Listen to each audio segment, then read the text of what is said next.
प्रिय विद्यार्थियों, देखते हैं सबसे पहले एक नंबर प्रश्न। कहानी को पढ़िए और कहानी को आगे बढ़ाकर लिखिए। तो यहाँ पर एक छोटी सी कहानी, इसको पढ़ना है और हमें आगे बढ़ाना है। तो यहाँ पर हम इसके प्रश्नों को देखते हैं, यहाँ पर जो इसको आगे बढ़ाना है कहानी को।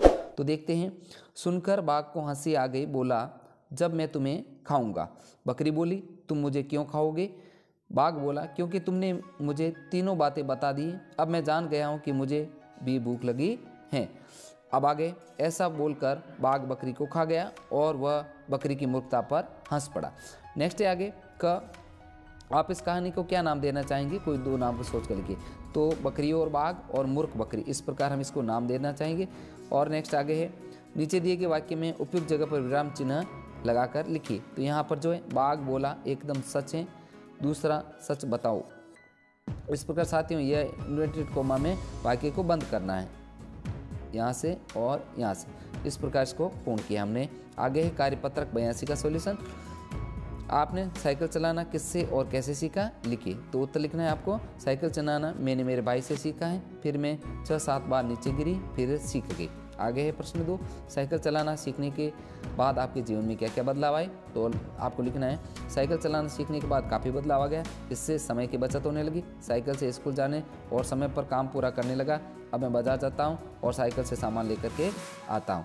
इस प्रकार इसको लिखना है। आगे है 3 नंबर, महिलाओं के जीवन में साइकिल से जो आत्मविश्वास जगा उसके जीवन में क्या क्या बदलाव है? तो उत्तर लिखना है, महिलाओं के जीवन में काफ़ी बदलाव हुए, वे अपना खुद का काम स्वयं करने लगी और आत्मनिर्भर बन गई। महिलाएं सब्जी लेने के लिए दूर जाने लगी, उससे बस आदि का भी इंतजार नहीं करना पड़ता था, वे अपना सारा काम समय पर पूरा कर लेती हैं। आगे है प्रश्न 4, आपके स्कूल में साइकिल से आने वाले किसी एक बच्चे से बात करते हुए उसके साइकिल चलाने के अनुभव को लिखिए। तो यहाँ पर लिखना है आपको उत्तर के रूप में, बच्चे ने बताया कि बिना साइकिल के स्कूल आने पर बहुत ज़्यादा समय लगता था, अब वह समय पर साइकिल द्वारा स्कूल पहुँच जाता है तथा समय पर की बचत हो जाती है, वह समय पर पढ़ाई को दे पाता है। इस प्रकार इसको पूर्ण। आगे कार्यपत्रक 83 का सॉल्यूशन। यहाँ पर एक छोटा सा गद्यांश दे रखा है, इस गद्यांश को आपको पढ़ना है। हम इसके प्रश्नों को उत्तर देखते हैं। तो सभी अधिकारी परेशान क्यों थे? क्योंकि कार दरवाजे से 1 इंच ज़्यादा थी। आपको अधिकारी का स्वभाव कैसा लगा? तो अधिकारी का स्वभाव अच्छा लगा। कार निकालने की समस्या का समाधान किसने किया और कैसे किया? तो मजदूर ने किया, उसने चारों पहियों को की थोड़ी थोड़ी हवा निकाल दी।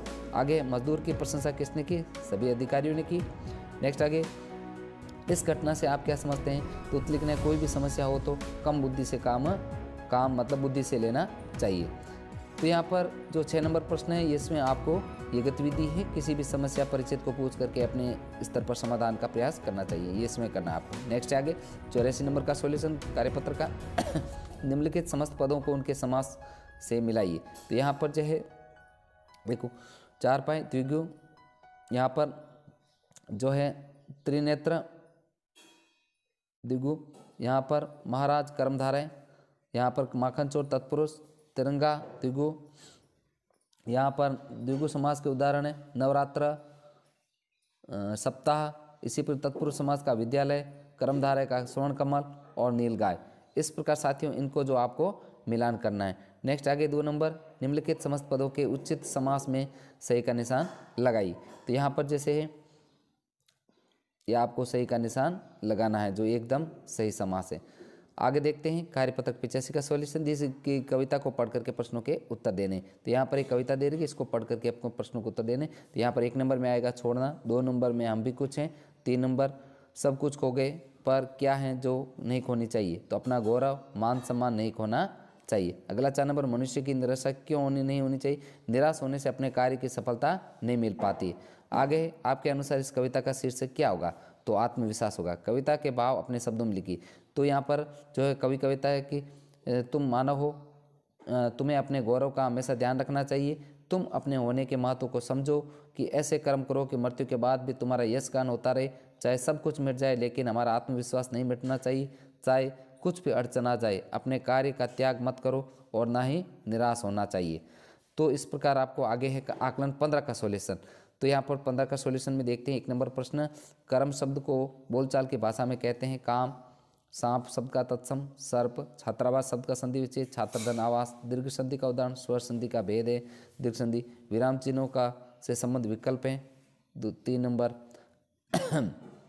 आगे हमारे जंगल विषय पर अपने विचार लिखिए। तो उत्तर लिखना है, प्राचीन समय में खूब जंगल थे, लेकिन अब धीरे धीरे मनुष्य अपने स्वार्थ के लिए जंगलों को काटता जा रहा है।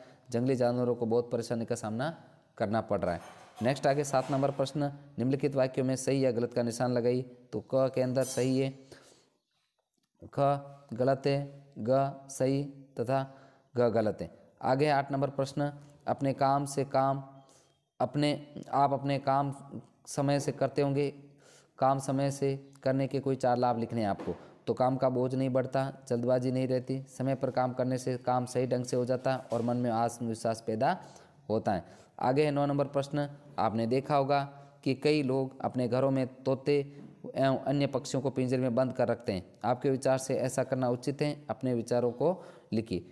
तो नहीं, ईश्वर ने सभी जीवों को स्वतंत्र जीवन प्रदान किए हैं, चाहे वह मनुष्य हो या जीव जंतु। हमें कभी भी पक्षियों को पिंजरे में बंद नहीं करना चाहिए, उन्हें खुले आसमान में आज़ाद रहना पसंद है। कार्यपत्रक 86 का सॉल्यूशन, दिए गए चित्र को देखिए और अपने मन से एक कहानी बनाइए तथा उसे शीर्षक भी दीजिए। तो यहाँ पर एक चित्र दे रखा है, इसको आपको देखना है। अब इसका जो कहानी का शीर्षक रखा है मूर्ख शेर। अब इस कहानी को हम देखते हैं।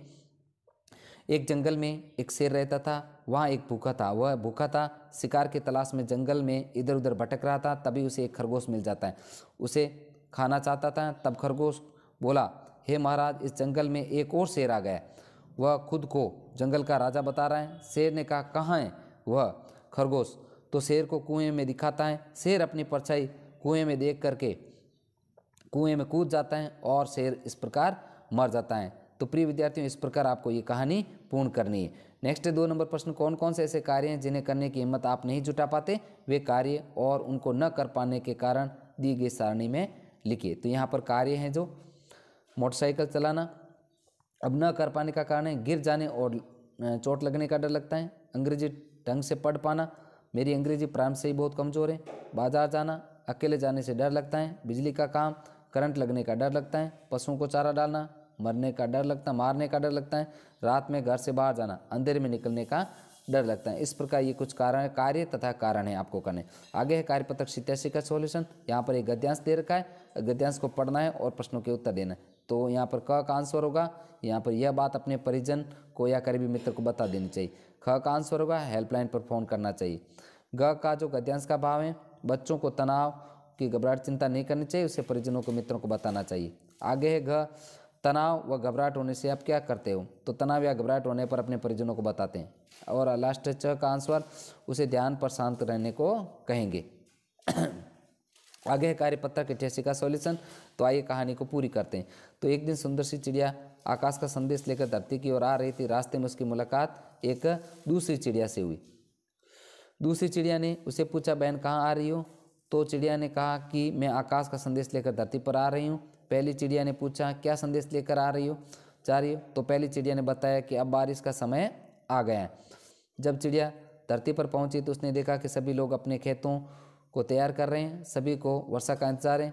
फिर उसने वापस आकर आकाश से कहा, हे आकाश, अब आप बादल को आदेश दीजिए, वह वर्षा करके अपने किसान को फसल उगा सकेंगे। इस प्रकार साथियों इसको पूर्ण करना है। आगे कार्यपत्रक जो है 90 का सॉल्यूशन, दी गई कहानी को पढ़िए और प्रश्नों के उत्तर दीजिए। तो यहाँ पर इसका क का आंसर होगा, तेनालीराम को कैसे पता चला कि बाबा ढोंगी वह एक ही मंत्र को बार बार दोहरा था। ख, इसमें तेनालीराम के बारे में क्या कहा जा सकता? चतुर और बहादुर। जो ग का आंसर होगा, बाबा की दाढ़ी से एक बाल खींच लिया। ग का आंसर होगा, दाढ़ी के बाल को। और च का आंसर होगा, बाबा को पकड़कर पुलिस के हवाले कर देते क्योंकि वह लोगों की भावनाओं से खेल रहा था। आगे है कार्यपत्रक 90 का सॉल्यूशन।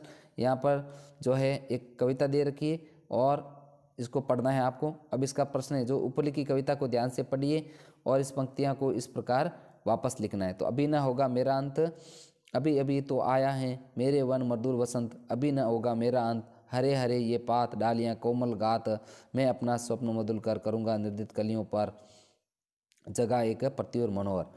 तो इस प्रकार आपको करना है। तो मेरा अंत अभी नहीं होगा, इस प्रकार वापस उसी पंक्तियों को उल्टा करके लिखना है। आया तो अभी अभी है, मृदुल बसंत मेरे वन में, मेरा अंत अभी नहीं होगा, ये हरे हरे पत्ते डालियाँ कलियाँ और कोमल शरीर, मैं ही अपने मधुर स्वप्न को पूरा करने के लिए सोई हुई कलियों का हाथ फेर कर प्रातःकाल उन्हें जगाकर उनका दिन मनोहर बना दूंगा। इस प्रकार साथियों इसको जो है पूरा करना है 2 तरीके से। अब है आकलन 16 का सॉल्यूशन। यहाँ पर एक छोटा सा जो है पैसेज दे रखा है, इसको पढ़ना है। इसका 1 नंबर प्रश्न है जो उसका राइट आंसर है गद्यांश के युग्म शब्द का जोड़ा लिखना पढ़ना। आत्मकथा का शब्द का अर्थ स्वयं के जीवन की बातें।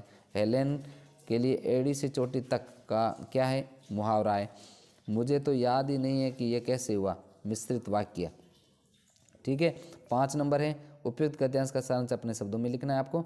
तो हेलन एक ऐसा नाम है जो लोगों को प्रेरणा देता है। अभी बचपन से आंखों की रोशनी न होने पर भी उन्हें पढ़ना लिखना सीखा और अपनी आत्मकथा द स्टोरी ऑफ लाइफ लिखी। नेक्स्ट 6 नंबर, हेलन केलर को ऐसा क्यों लगा कि रात कभी खत्म नहीं होती और सुबह क्यों नहीं आती? क्योंकि उन्हें दिखाई नहीं देता, जिसके कारण संसार की वस्तुओं को न देख पाने के कारण उन्हें ऐसा लगता है। 7 नंबर है हेलन केलर की आत्मकथा का नाम स्टोरी ऑफ लाइफ। नेक्स्ट है 8 नंबर, हेलन केलर जैसे बहुत से लोग अपने देखे होंगे जो देख नहीं सकते, ऐसे लोगों की समस्याओं को पहचान कर लिखिए। तो कहीं भी अपने जाने की दिक्कत आती है, अपने काम करने में परेशानी होती है, अन्य लोगों की तरह वे अपना सामान्य जीवन नहीं जी पाते।